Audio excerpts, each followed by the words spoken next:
What's up, everybody? Once again, my name is Matt, and welcome back to Let's Play The Legend of Zelda Skyward Sword.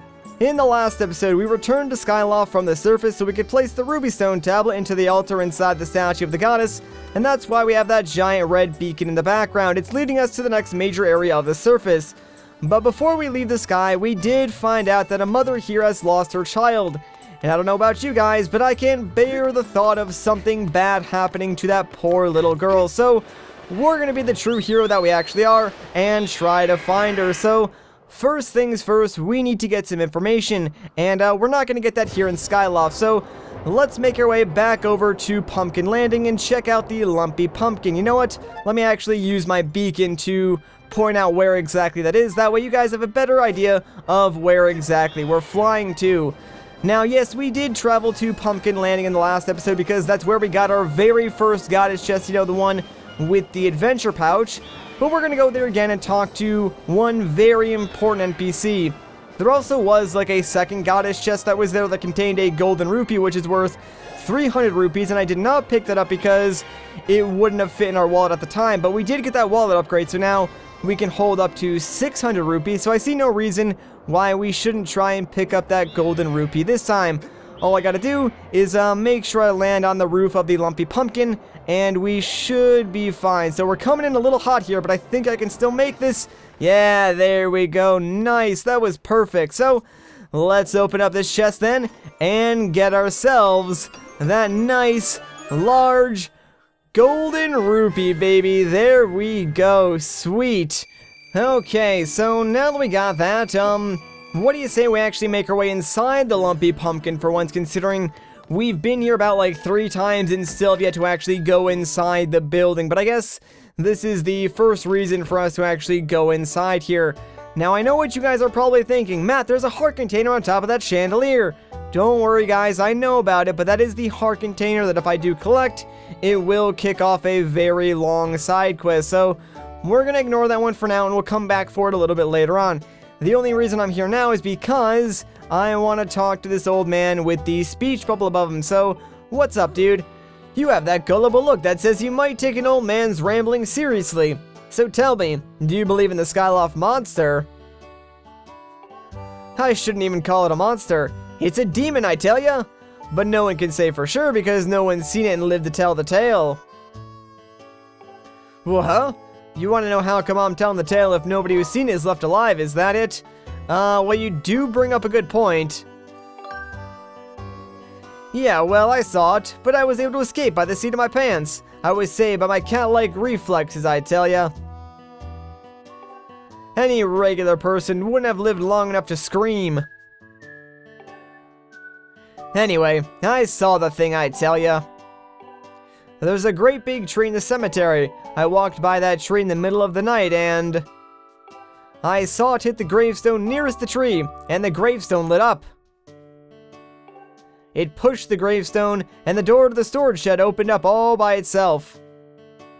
The monster then went into the shed, and then it closed the door behind itself, which was unexpectedly polite for a demon. It was the most terrifying thing these old eyes have ever seen. If you're smart, you'll stay clear of the cemetery in the middle of the night. Well, is that so, Mr. Old Man? Well, I think we know exactly what we need to do next, guys. And that's go to the cemetery in the middle of the night, because of course we're not gonna listen to some crazy old folk tale by that old guy. It's probably not even true. But the prospect of like a Skyloft monster does pique my interest. So let's head back to Skyloft and make it nighttime. And I said make it nighttime because you guys may have already noticed, but yeah, this game does not have like an active day-night cycle, so we could literally stand outside for hours on end, but time would not like pass by and it would not change to nighttime. So if you want to make it nighttime, you actually have to sleep in a bed. And no, I'm not kidding.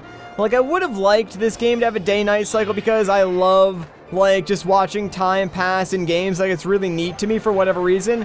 But I totally understand why this game doesn't have one because there's really not a whole lot of need for one in the game. Like, there's maybe a handful of, like, events that take place at various different times. So if there was, like, a day-night cycle, honestly, it would probably be more inconvenient for the player to have to, like, wait and deal with that rather than, like, just finding a bed and instantly changing it to the time that the player needs for that specific event. Regardless, now that we're here in Skyloft, let me just show you guys where the cemetery actually is, and then we'll go and find a bed. Like, we can pretty much just pick any bed here in Skyloft, so shouldn't take us too long to find one. But yeah, there's the cemetery. It's kind of weird, man. I don't know, just like seeing a cemetery in a game as bright and vivid as this is kind of off-putting to me. I don't really like it. Anyways, yeah, this house is bound to have a bed in it, so let's go inside and check it out. I'm pretty sure this is actually Pippet's house, if I'm not mistaken. Yeah, because there's his mom. Hopefully Pippet won't mind if we just borrow his bed for a few hours and take a load off until nighttime. So there we go. Let's just take a quick nap, everybody. Good night, and I'll see you in a few hours. And there we go. Now it's nighttime, so let's get out of here. Thanks, Mrs. Pippet. I'll see you later. Leaving already, Link? If you see Pippet out on patrol, make sure you wave and say hello.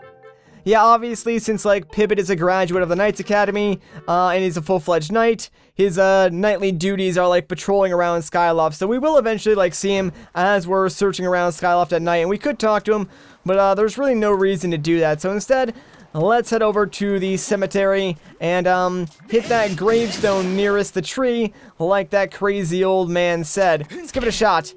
And sure enough, it is glowing, so now let's just push it forward. And ooh, spooky! It opened up the storage shed. I wonder where that ladder leads, and I guess there's really only one way to find out. So let's go down below and, follow this really rickety and kind of sketchy looking walkway. Like, I would not want to walk across this, man. Does not look safe. Oh no, that did not sound good. That sounded like the scream of that little girl. We better head inside and do something about this, like, ASAP.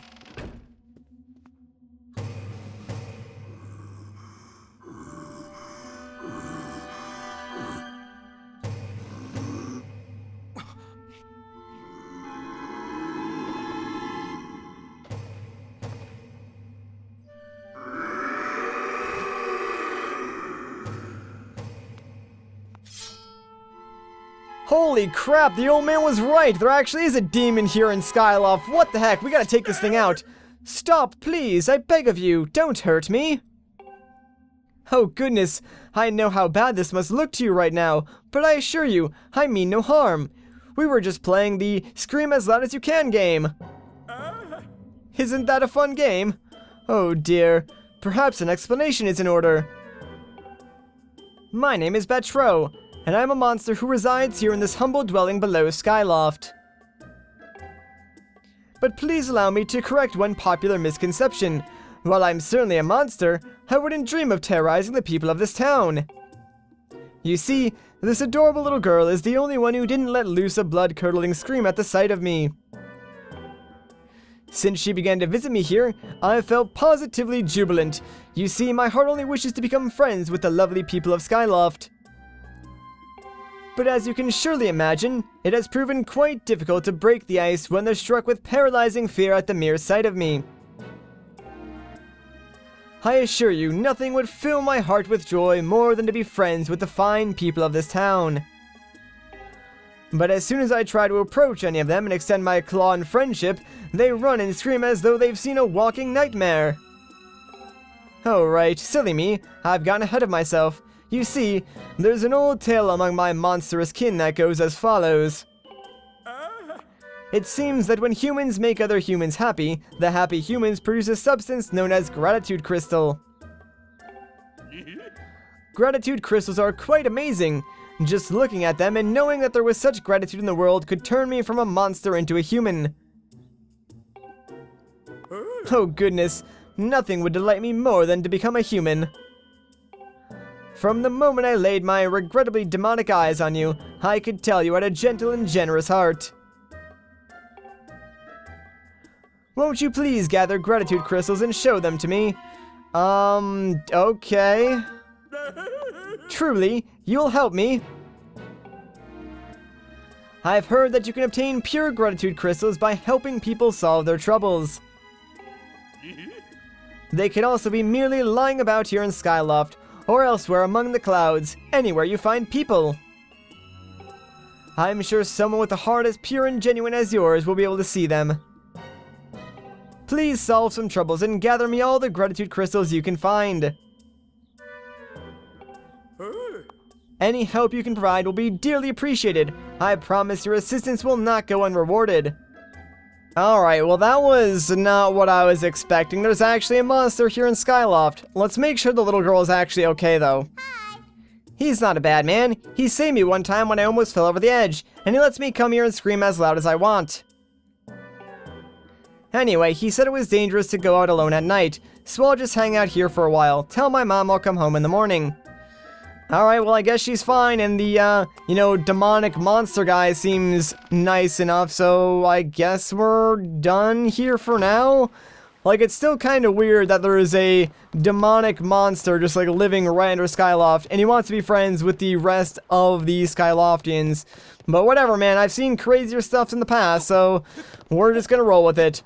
However, talking to that guy did open up a whole lot of side quests for us to get all these gratitude crystals, and believe it or not, there's actually 10 of them that we can get here in Skyloft at nighttime, just by literally doing nothing and picking them up, so might as well go and grab those right away, since it will take like no time at all, and we will get some pretty cool stuff as a result. So the first crystal is right over here next to this pumpkin patch behind this tree, and there it is. So that is what a gratitude crystal actually looks like. It looks very similar to a star bit from Super Mario Galaxy, except it's like completely orange and not like just a bunch of random colors.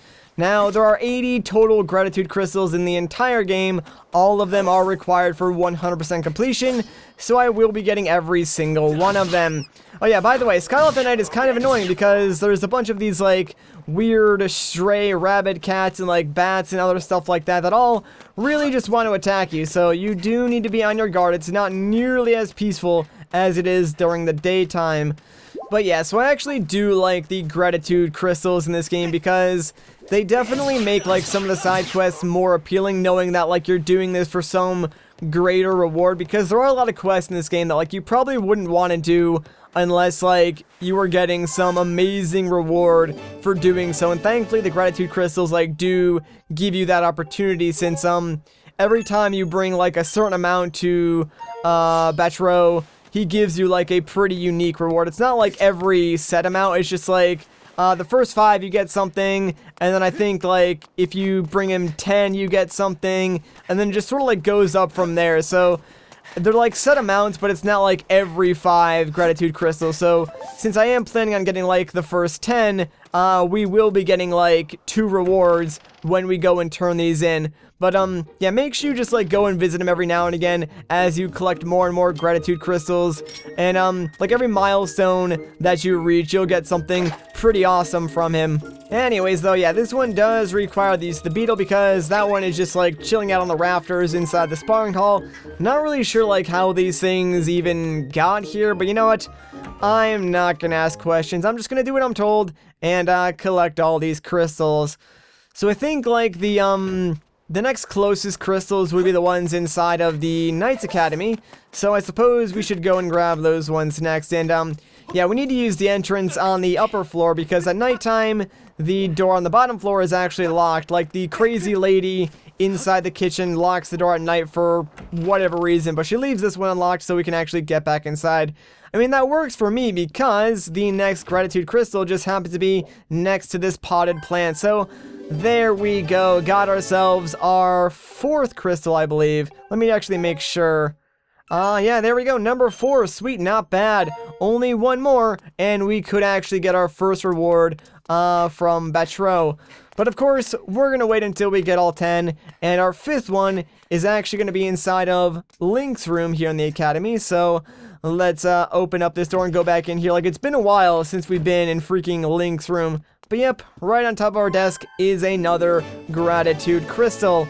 And that's it for all the gratitude crystals here in the Knights Academy. And yeah, it is kind of annoying that this thing does pop up the menu like every single time you get one, no matter what.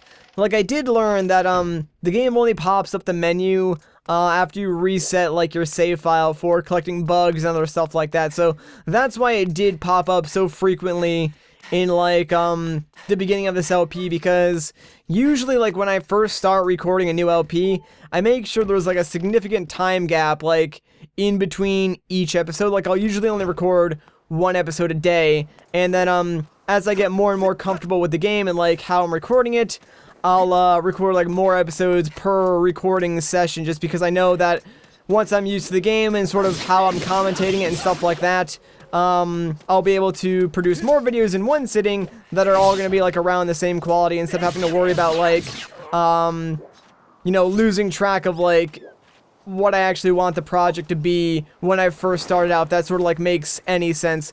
Regardless though, right down here is another gratitude crystal, and yeah, you can kind of tell that like there's something below here, because obviously the railing around like Skyloft had that one little tiny opening in it that you can just like jump straight down. So don't worry, you're not like falling off into the abyss or anything.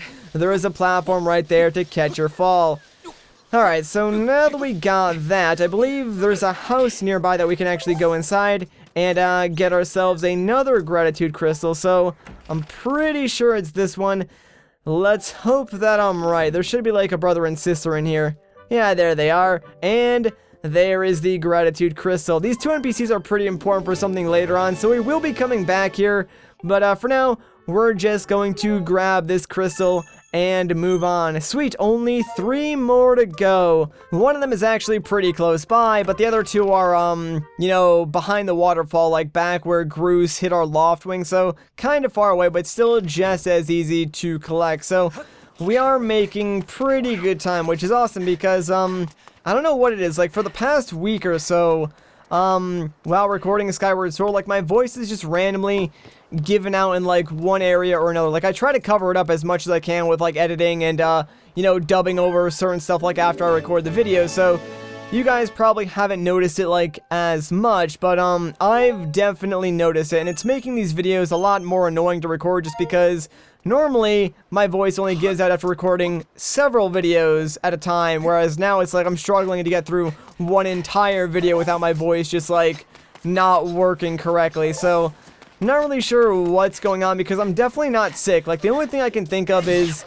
because the seasons are sort of changing from winter to spring right now, it's somehow related to my allergies, but I've never had this happen in the past, so I really don't know what's going on. Hopefully it does like stop soon though, because it's really annoying, and like I can feel it right now. Like I feel something off, and I just wish it would go away, you know? Because like here's the thing, my videos obviously rely heavily on the vocal element. Like my voice needs to be in peak performance for these videos to be as best as they can be. So yeah, it's kind of frustrating when like one of the largest part of your videos just isn't working correctly. And I think a lot of people take for granted like how much time goes into making yourself sound good, because obviously you can't just like wake up and record a video. Like usually when you wake up, your voice sounds like really raspy, and it's definitely not at its peak performance. Like myself and a bunch of other people like who make these videos, we call that like morning voice or whatever. So you need to like usually wait a couple of hours until after you wake up to really begin getting your vocal cords warmed up, because even after like you pass like that morning voice period, it might still not be ready to record a video. So I know I usually wait like 3 hours after I wake up, and then I start doing various different like vocal exercises to you know, stretch out and warm up my vocal cords, like loosen up my jaw, that way I can pronunciate and enunciate everything correctly, and I just sound a little bit better. So like my whole warm-up process takes like 30 to 45 minutes after like I wait a couple hours after I wake up before I actually start recording my video, just to make sure I sound good. Because obviously after you do this for a while, like you want to make sure you sound good. You want to get that like broadcaster or radio voice, as some people like to refer to it as. So that's usually what I do, just to make sure I sound good, and when I don't sound my best, it makes me kind of upset, honestly. But there we go, we just got ourselves the 10th gratitude crystal, finally. I mean, we still have like 70 more to collect, but those are the easy 10 that you can get without really doing much of anything. So now that we got that, let's make our way back up to Batreaux. That way we can get ourselves some pretty nice rewards. And yeah, sadly, since we can't use our loft wing, we have to go like all the way back through the waterfall. Like really, there's no reason why they couldn't let you fly at night. Like the game does give you an explanation. Like if you try to jump off and call your Loftwing, a knight will like grab you and tell you that only graduates of the Knights Academy are allowed to fly at night. So I guess since Link technically never graduated, we can't fly our Loftwing at night. Like winning the wing ceremony only meant that like we move on to the next year of classes. So Link probably has like a full year of classes still left until like he can graduate the academy and become like a full-fledged Knight of Skyloft. So yeah, kinda stings for Link. Although you'd think like because we're the one going down to the surface, we're the one chasing after the daughter of the headmaster of the academy, we'd like get a bye and they just like let us do whatever we want. But nope, I guess the rules are rules, and there are no exceptions up here in Skyloft whatsoever. And are you serious? Are you kidding me? Welp, if you ever want to know what happened when you fall off Skyloft, here's what happens. I mean, it was bound to happen eventually. Whoa there, trainee, you'll never be promoted to full knighthood if you can't learn to keep your wits about you. Oh, and don't let me catch you going out flying at night. Only trained knights such as myself should be doing that. You take care now. Yeah, so that's pretty much exactly what I was talking about. We can't even bother flying at night, and if we do fall off, someone will catch us and just bring us back to the surface. So, I mean, that's kind of nice, and yeah, we don't even take, like, any damage from doing so. Like, this game is really nice with fall damage. You really don't take fall damage at all unless you fall from, like, a really high height and don't use your sailcloth, I think. And even then, it might only be, like, a heart or, like, a half a heart of damage. So it's really, really lenient. Anyways, the night happened to actually put us closer to where we wanted to go, so I guess that does work out for us. And yes, this puzzle does remain to solve, so we can just float down here using our sailcloth and land safely on these rickety old boards that barely look like they could support us, but whatever. Let's just make our way back to Batreaux's house and show him all these nice, shiny, new gratitude crystals that we got for him. So, hello, my demonic friend. How are you doing? Oh, you've gathered quite a lot of gratitude crystals, haven't you? How magnificent. Please take this as a token of my demon's deepest appreciation. Alright, so our first 5, he gives us the medium wallet. So now, this allows us to hold up to 500 rupees along like with the other 300 that we could carry from that other wallet. I'm still going to need more gratitude crystals to become a human. Please, won't you aid a poor unfortunate demon in need? Don't worry, dude, I got some more for you. Oh, gracious me! That is a prestigious quantity of gratitude crystals you've brought for me. This is such an appallingly insignificant reward that my cheeks burn hot with embarrassment, but please, take this. And for 10 of these things, he will give us a piece of heart, and that does complete another heart container. Yeah, check that out. I'm still going to need more gratitude crystals to become a human. Please, won't you aid a poor unfortunate demon in need? Oh, don't worry, man. I'll get you more gratitude crystals as long as you keep those rewards coming. But that's really all we have for right now, so I guess we should probably get out of here. But yeah, like I said before, that does open up like a whole lot of side quests for us here in Skyloft, and we probably will spend a few episodes completing a few of those before we like go off to the next major area and make our way towards the next temple, because there's just so much for us to do. And I don't know, I do like doing the side quests in this game. There's a lot of really, really fun ones. So yeah, even though like it may not be the main story, I still think you guys will thoroughly enjoy them. So I'm looking forward to that, and you guys should be too. Anyways, though, we've actually done a lot, so let me clear out this area of enemies very quickly because I do not want them bothering me. But I think we're going to end off this video here. So if you guys enjoyed this part, a like rating would be greatly appreciated. If you want to see more, consider subscribing. But once again, guys, my name is Matt. Thank you so much for watching, and I'll catch you in the next one.